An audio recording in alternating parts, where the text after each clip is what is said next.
Boa noite, amigos, amigas. Boa noite.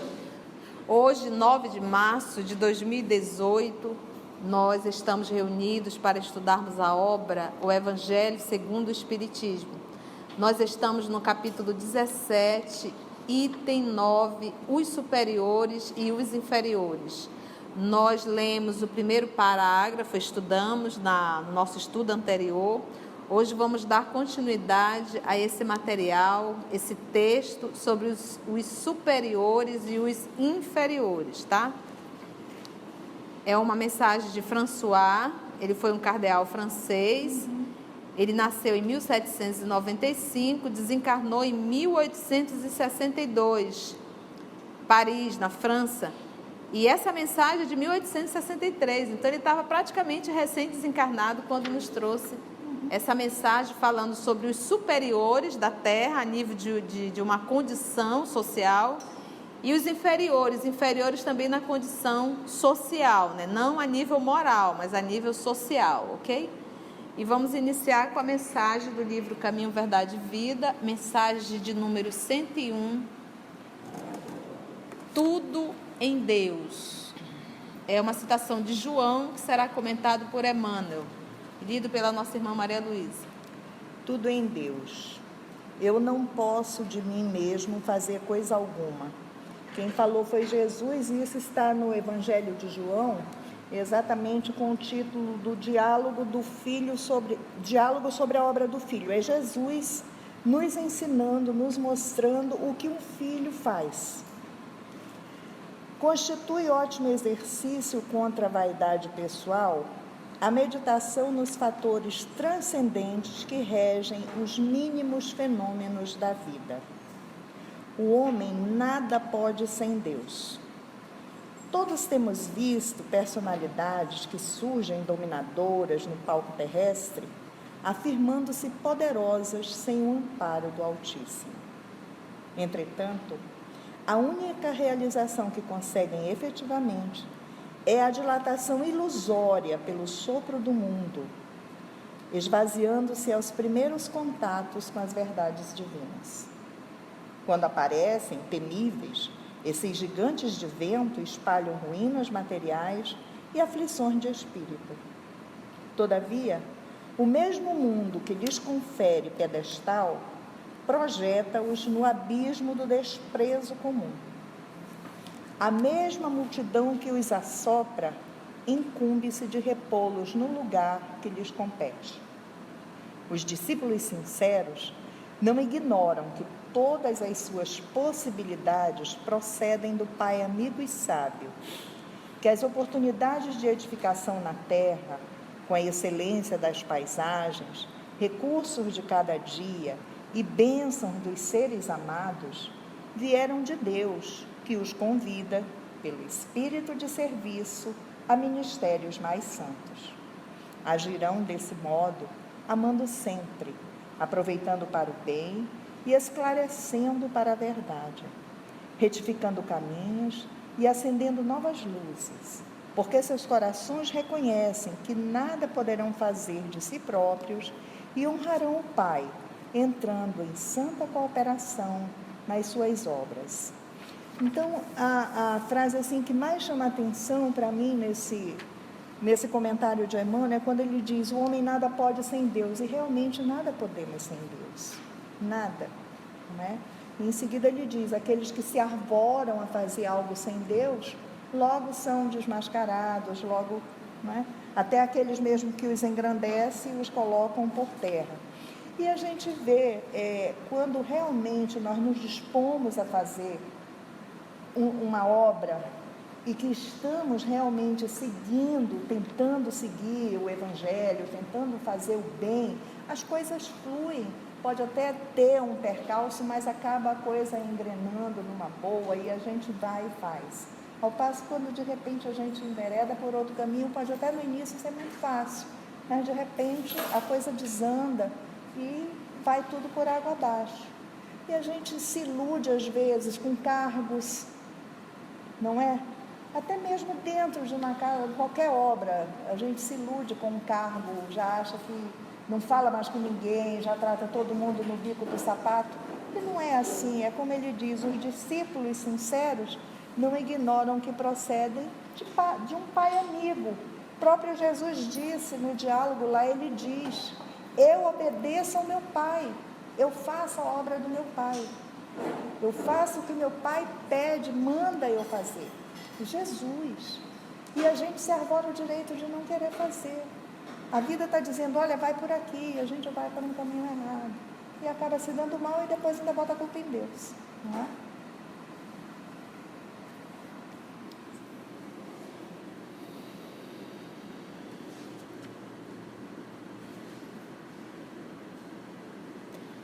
Divino amigo Jesus, amigos espirituais aqui presentes, todos nós, amor querido, amor de nossa vida, estamos reunidos em Teu nome, recordando a Tua lição,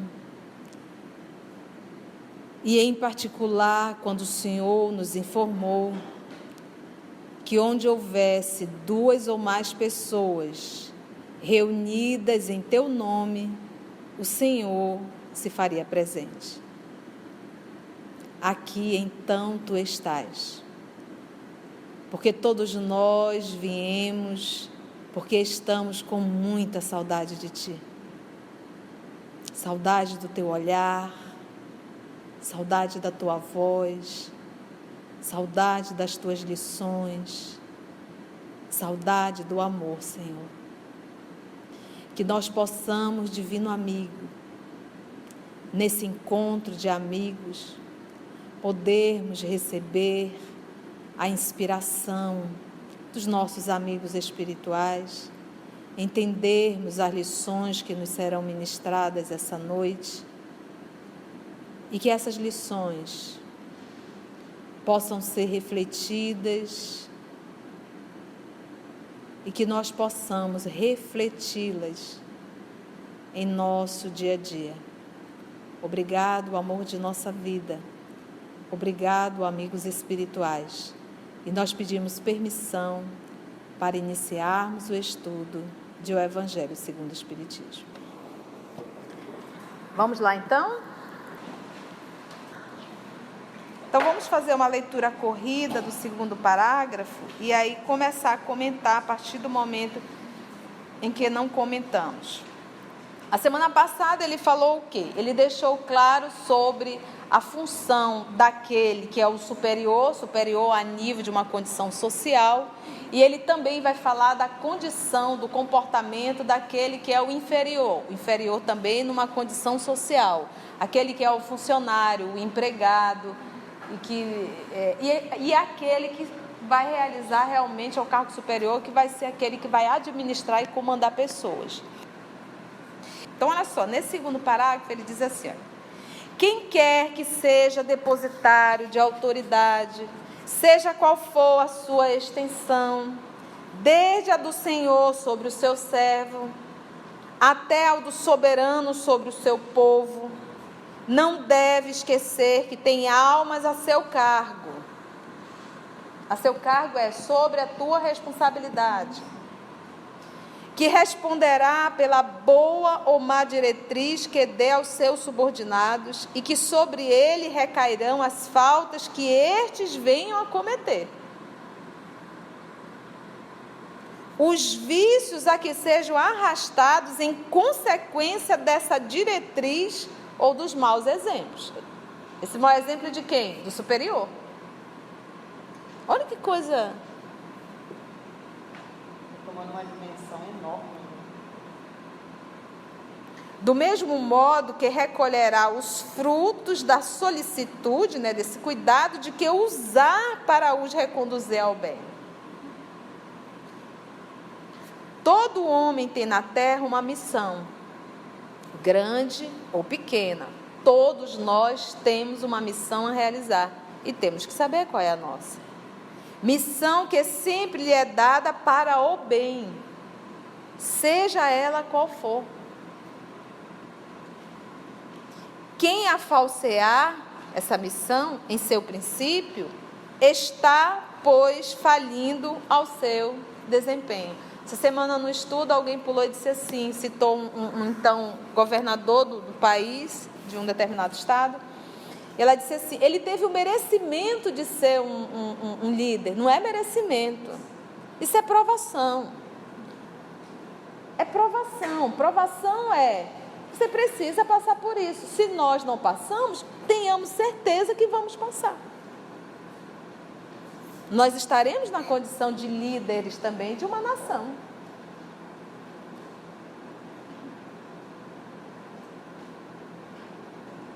Vera?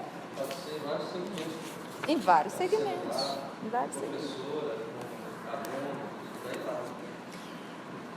E a medida, e detalhe, quando o papai manda as provas, ele sabe que o filho tem condição de realizar.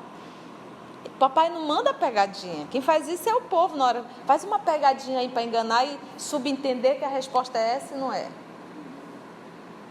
Ele não faz isso. Quando ele manda, ele diz, meu filho, você está pronto, apto a tirar um 10. Se não tira, é porque não quer. É a fala do nosso Senhor Jesus quando diz, Deus não manda fardo ao qual o filho não possa carregar. É o que a Amanda falou aqui na leitura inicial, são os que se afastam de Deus, se arroram o direito de esquecer Deus e eu sou maior, não preciso de Deus. Pronto. Porque é uma das características, o pessoal diz que você não é chata, pode me chamar de chata, mas é a característica do terráqueo. O terráqueo é rebelde, não tem jeito. A gente não faz o que Deus quer, a gente quer fazer o que a gente quer no dia a dia. É uma das características, é a rebeldia realmente. Nós somos muito rebeldes às leis que regem o universo, entendeu? Nós não queremos nos submeter a ele, entendeu? Vamos para o próximo? Assim como Deus pergunta ao rico, que fizestes da riqueza que em tuas mãos deveria ser um manancial e espalhar a fecundidade à tua volta, isso aqui não é tu pegar dinheiro e sair jogando, toma dinheiro, fazer igual o Silvio Santos, né? Quem quer dinheiro? Não. Isso é proporcionar trabalho, emprego, salário justo. Se eu nasci numa condição e se eu tenho esse dinheiro, vou administrar isso, vou proporcionar trabalho digno. A quantas famílias não poderemos atender? É isso aqui, ó. Espalhar a fecundidade à tua volta. Assim como Deus pergunta então ao rico, que fizeste da riqueza em que tuas mãos deveria ser um manancial a espalhar a fecundidade à tua volta, igualmente perguntará aquele que dispunha de alguma autoridade, porque lembra que são duas coisas. Eu posso ter autoridade, dependendo do cargo, mas não ser milionário. Um cargo público é uma autoridade, mas o cara não é milionário. Se ele ficou milionário, não foi com salário de deputado, de governador, porque o salário não dá para ficar milionário. Você não precisa nem de pensar muito. Então, ele tem a autoridade, ele vai prestar conta também. Da mesma forma que o milionário vai ter que prestar conta também.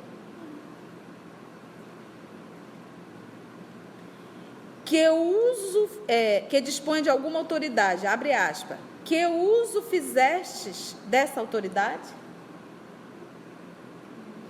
Que males evitaste? Que progresso facultaste? Se te dei subordinados, não foi para que os fizesses escravos da tua vontade. Vou repetir. Se te dei subordinados, não foi para que os fizesses escravos da tua vontade. Nem instrumentos dóceis aos teus caprichos ou à tua cupidez. Fiz-te forte e te confiei os fracos, para que os amparasses e os ajudasses a subir para mim. Conduzindo essas almas de volta ao seio divino. Lindo isso aqui. O superior que se ache compenetrado das palavras do Cristo não despreza ninguém que esteja abaixo dele. Vou voltar. O superior que se ache compenetrado das palavras do Cristo. Porque ele sabe que todos somos o quê? Irmãos. E volta a repetir o que falamos na quarta-feira. Quando Jesus diz assim, tenho-vos chamados amigos, porque é o maior título que alguém pode ter na terra. Então, nós somos todos irmãos? Somos, mas amigos nem sempre. Amigo faz parte de um grupo, um grupo de afinidades, gostos e pendores. Mas em algo, todos somos irmãos. Então, quando ele diz, tenho-vos chamado amigo, porque é o maior título, porque nós temos, às vezes, inclusive, irmãos consanguíneos que não são amigos. Nós temos filhos e mães que não são amigos. São verdadeiros inimigos vivendo dentro do mesmo lar.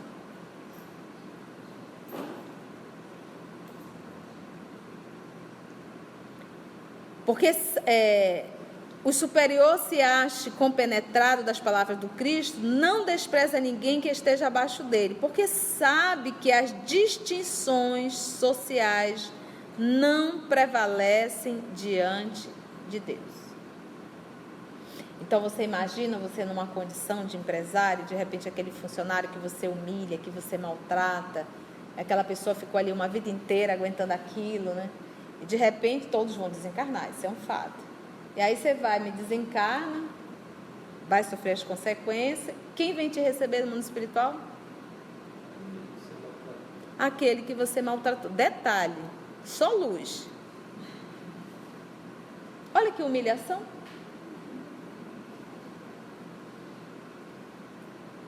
E ainda tem um outro lado. Se esse espírito não for um espírito iluminado, mas um capeta, tu arruma um obsessor que vem rir de ti. Olha aí, tá pior do que eu.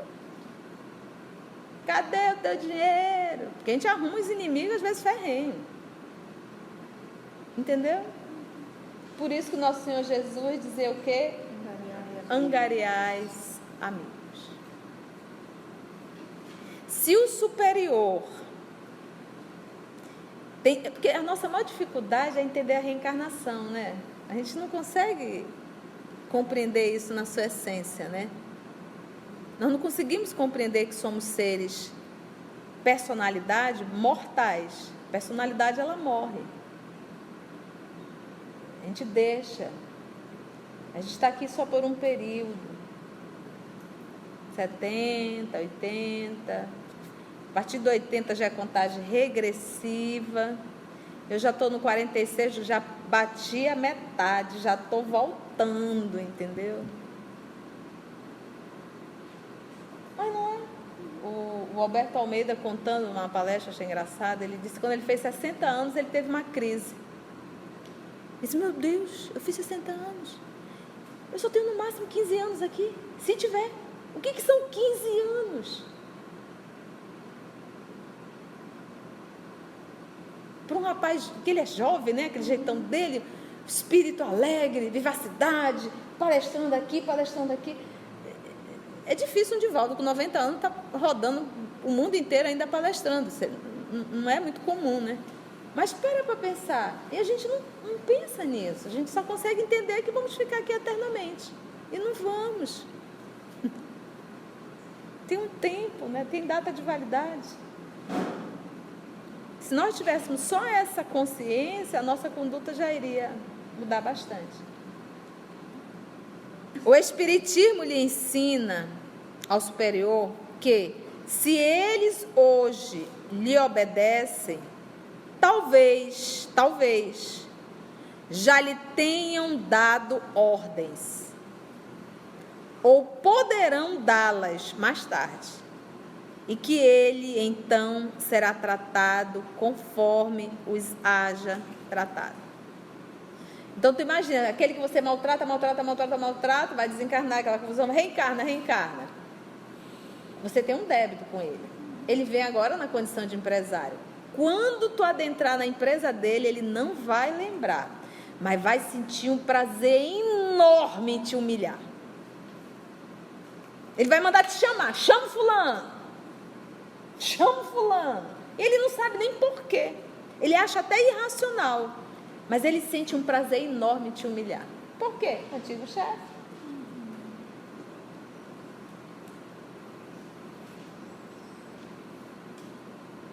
Entendemos isso? Ele não será tratado conforme os haja tratado, e que ele então será tratado. Se o superior tem deveres a cumprir, o inferior, por seu lado, também os tem, e não menos sagrados.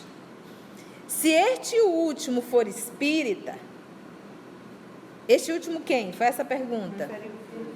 Sua consciência lhe dirá melhor ainda que não pode considerar-se dispensado de cumpri-los, nem mesmo quando seu chefe deixe de cumprir os que lhe competem.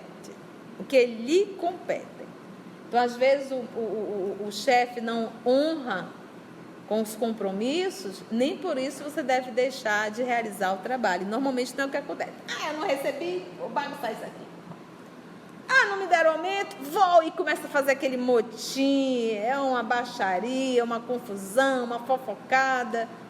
Se for espírita, principalmente, isso não é a atitude de um espírita. Não é velho? Como o povo fofoca, olha. E a vida dos superiores parece que é doce, sabe? Que é impressionante. Por mais que faça, sempre vai ter algum que vai falar e o outro que vai repetir. Daqui a pouco está aquela confusão. Nunca está satisfeito. E essa insatisfação é resultado do quê? Normalmente essa rebeldia, essa insatisfação, essa sensação de humilhação, isso são ex-ricos vivendo hoje uma condição e se revoltam com tudo isso. Então não é a situação, é porque eles estão revoltados, eles se sentem humilhados.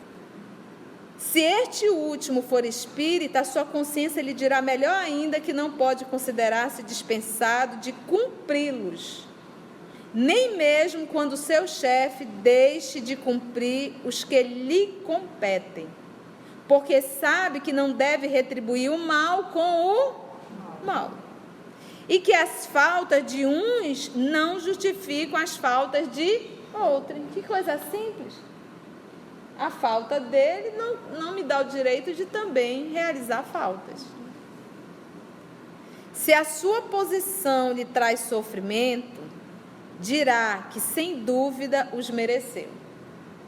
Olha aqui a consciência. Qual é a consciência do espírita? Eu não sou vítima de nada. Porque se eu disser que eu sou vítima, eu vou estar dizendo que Deus é injusto. E nós sabemos que não existe vítima. Se eu estou vivendo uma experiência de humilhação, de pessoas que são péssimos administradores, que exploram, que abusam, eu estou sentindo na pele o que eu já fiz outros passarem. Por isso que eu reclamo tanto. Aí você vai dizer, e Alcine, Conceição? Alcine era um espírito superior, por isso que ela passou por tudo aquilo sem dar um pio. E fez questão de cuidar de Suzana, enquanto o pai e a filha queriam interná-la. Ela disse, não, eu faço questão de cuidar de Suzana, que foi o pivô de toda a desgraça dela naquela encarnação.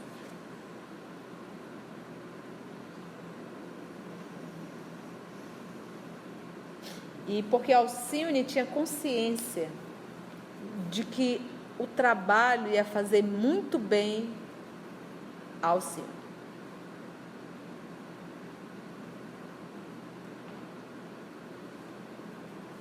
Mas é Alcione. Veio lá de Sírios. Veio de Sírios. Para a gente ver o quanto nos falta caminhar. Um dos momentos que me chamou muita atenção foi quando o avô Jacques disse assim: você é filha e tem direito a uma herança. E ela disse: para eu ter essa herança, eu vou ter que expor a dona Susana, eu vou ter que expor a Beatriz, e o que os filhos da Beatriz vão falar da avó, porque a avó também teria que, porque teria que assumir a nível documento que ela era filha. Vou fazer isso? Não vou fazer isso, em hipótese alguma. E abriu mão. Valores. Então, essas almas, elas valorizam muito mais a moral do que o material. Porque ela sabe que é transitório, que fica. Ela disse que a maior herança para ela seria ser a maior herança. E o avô, né? A maior herança eu já ganhei, foi ter o senhor como avô e ganhar uma irmã, né, que é a Beatriz. Olha os valores emocionais, né, o sentimento, né? muito mais acima do que as coisas materiais. A Beatriz só chorou, porque o que é que se faz, né? Quem que poderia imaginar que ela ia ter uma atitude daquela?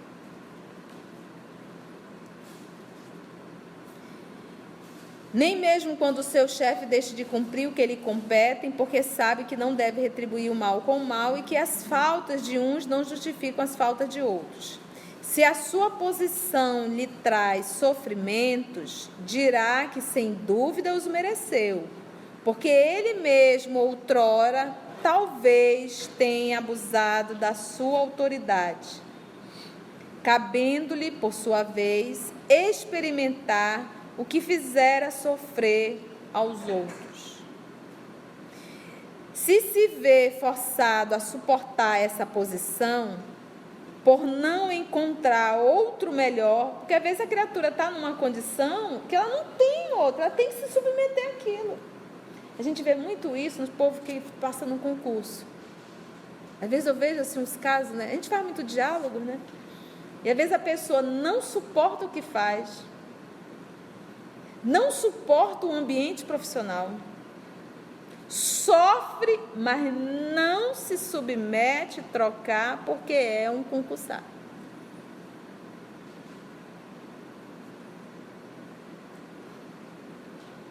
E fica ali se submetendo àquilo pela falta da coragem, pelo medo, e acaba se tornando um péssimo funcionário, um péssimo companheiro de trabalho. Se vê forçada a suportar essa posição por não encontrar outra melhor, o Espiritismo lhe ensina a resignar-se como uma prova para a sua humildade, necessária ao seu adiantamento. Sua crença o guia na maneira de conduzir-se e o leva a proceder como gostaria que seus subordinados procedessem para com ele, caso fosse o chefe. Quer dizer, eu vou viver de uma forma, eu vou trabalhar da forma que eu gostaria que um funcionário meu trabalhasse, caso eu fosse o chefe. Aqui está trocando o quê? Trate o outro da forma que você gostaria de ser tratado se estivesse no lugar do outro. Por isso mesmo, ele se mostra mais escrupuloso no cumprimento de suas obrigações. Tem até um dito que diz assim, é uma história antiga, acho que eu ouvi aqui na Fundação, na época do Evangelho, que a gente fazia o estudo do Evangelho, mas achei muito interessante. O cidadão chegou, era um operário, construía casas. E ele construiu várias casas. E aí o disse bem assim, olha, você vai construir mais uma casa, essa será a última casa que você vai construir. E quando ele terminou toda a construção, então o proprietário da empresa chegou e disse, toma a chave, essa é sua. A pergunta que não quer calar, e se ele não fez da melhor forma? Se ele deixou prego, se ele engatilhou, ele vai se arrepender amargamente por isso. É como se diz, preparou a cama para dormir, para se deitar.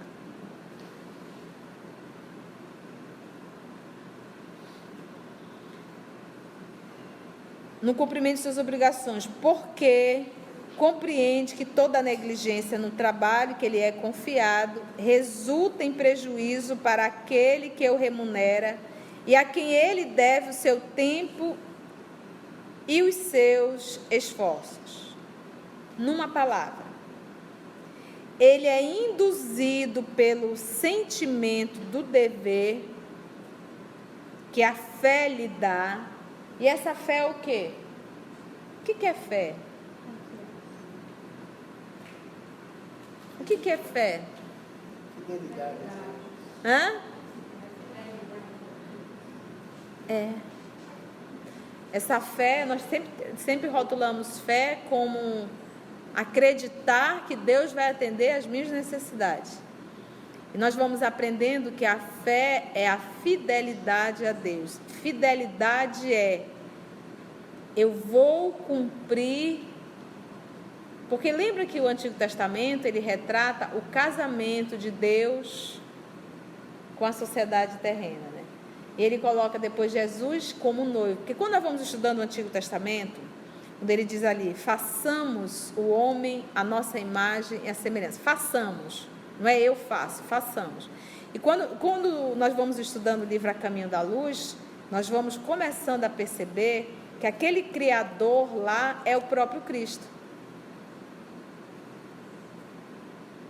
É o Cristo comandando. Por isso que o Emmanuel vai falar do verbo e colocando Jesus como verbo.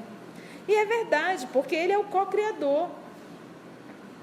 Foi ele que participou da formação. Foi ele que trabalhou em cima da nebulosa, junto com um grupo de espíritos. Por isso ele falou, façamos. Mas quem é que doa a matéria elementar primitiva? É Deus. É Deus. Mas todo esse processo de formação é o Cristo, amando de Deus, nosso Pai.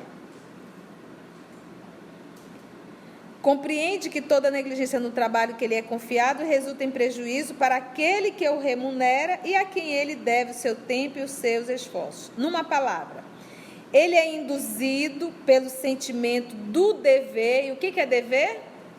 Obediência. Lembra da palavra dever que nós já estudamos lá? O que é o dever? Obediência. Obediência a Deus. Então, realizar o bem, eu não estou me submetendo ao chefe, eu estou me submetendo a Deus. Como? Senhor, se eu estou nessa situação com essa criatura como meu chefe, é o que eu preciso. E não tem outra oportunidade de mudar, não aparece outra coisa, então vou ter que ficar por aqui. Dai-me força.